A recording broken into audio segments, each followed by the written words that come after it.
Yesterday, Republicans faced a massive Democratic blue wave with Democrats winning race from Georgia to Mississippi, Virginia, New Jersey, New York, and California. You might think that Republicans would respond with at least a hint of humility, and yet this was Mike Johnson this morning. There's no surprises. What happened last night was blue states and blue cities voted blue. We all saw that coming. And no one should read too much into last night's election results. Off-year elections are not indicative of what's to come. That's what history teaches us. By the way, it's worthy of note that Zoran Mandami himself only received a little over 1 million votes, 1,036,000 votes. There are 8.3 million residents in New York City. 8.5 million actually is the number, I think. So about 12% of the city voted to turn their city over to the communists. We'll see how that works out. What happened last night was that blue states and blue cities voted blue. Now, I hate to be that guy, but Democrats flipped two statewide seats in Georgia for the first time in more than 2 decades. And they won both by 25 points. Democrats flipped state Senate seat in Mississippi, breaking the GOP supermajority in that chamber. They retained their 5 to 2 seats Supreme Court majority in Pennsylvania, a state Donald Trump won in the last election. Democrats also won every statewide seat they contest and flipped 13 seats in the House of Delegates in Virginia, a southern state with a Republican governor, lieutenant governor, and attorney general. So, yes, the total report here is stunning, but the copium Mike Johnson is huffing clearly is not helping, and yet he keeps going. So it's very clear who's responsible for this. And I think that when we go into next year in the midterms, we're very bullish about the outcome. We have an extraordinary record to run on. You mentioned, Leader Scalise mentioned sort of what we call the split screen here. And I'll remind you all again, under President Trump and Republicans, we have had an extraordinary run. The first 9, 10 months of this, 9 months, the 10th month has been shut down because of the Democrats. The first 9 months of this Congress and this administration, arguably the most productive of all time. We cut taxes, cut regulations, cut waste, fraud, and abuse. Very bullish.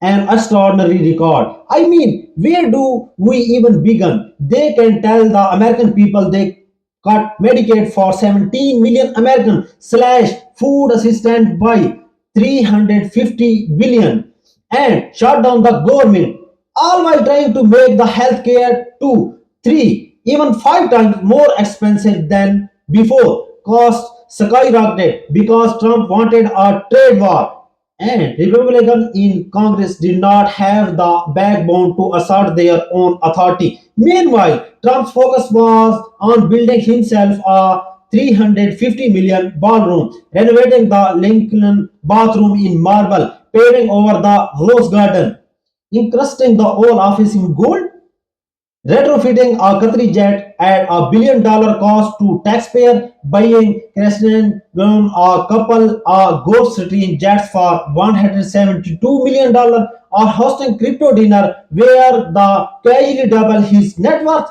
Frankly, there's so much Republicans could run on. It's hard to know where they even start.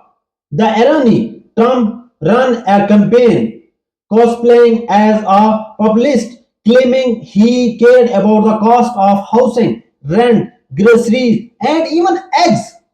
Yet the moment he took office, he did not focus on those things. He made them worse. Trump and Republicans make things they can treat their base like they are global. But eventually, people see the truth. Voters made that abundantly clear at the ballot box. And of course, Mike Johnson went on. I don't think the loss last night was any reflection about Republicans at all. I think people are frustrated and angry, as we are. I am. The president is, and we express that different ways. But look, we look forward. We're looking forward to a great election, running on our record, and we're gonna get all of our incumbents reelected, and we're going to add to the number here. So that's the. I do not think last night loss reflects on Republicans at all. Look, this is one of the rare times I am not going to stand between Republicans and their own plans. If the lesson, if the lesson Mike Johnson and his party want to take from this is no lesson at all, More power to them. Frankly, I am all for it. I think they should write off every single country in Virginia that shifting left. I think they should ignore the fact that Democrats are winning states wide races in southern states for the first time in decades. I think they should do everything exactly the same and the change nothing. Remember, Republicans elected officials are not government to help their constituents, ensure people have jobs or health care, or keep costs down. They are there to serve Donald Trump. Their job is to validate every word that falls from his mouth, even if it contradicts their own long held position. This era of Republican politics is about debasing yourself as thoroughly as possible. It's about climbing far up Trump as humanly possible, making sure the world knows you stand for nothing except beard, elegance, and slavish devotion to one man. A man who would not lift a finger to help you unless he personally benefit first. This is party of self-proclaimed alphas who strenuously bend over for Daddy Trump the moment he shows up. A point Elizabeth Warren made perfectly clear here. I see the comments. It's just like it was before. And that is the Republicans, they look around and know what's going on. They're getting the phone calls in their offices. They know how much the American people, including, by the way, the majority of Republicans, want these cuts restored so that people can afford their health insurance. They know all that. They're just more afraid of Donald Trump than they are interested in representing their own constituents. And so Donald Trump may be telling them, hey, as we're speeding along this highway, there may be an exit ramp coming up here. And the minute he tells them that, we'll be ready to go and sit down and negotiate a deal. Remember, we're still sitting here waiting literally for the first negotiating session. So far, Republicans, zero, have not been willing to negotiate. The reality is that the American people are not stupid. They can see the gap between what Trump and the Republicans say and what they actually do. While Mega Mike might want to play make believe, he does so at his own peril. Voters spoke loud and clear last night. If Johnson and his conference walk away thinking we are perfect, let's not change a thing, then they should not be surprised when midterm results continue to reflect the same rejection. One final point. The coalition that delivered Democrat victories across the country was not made up slowly of Democrats.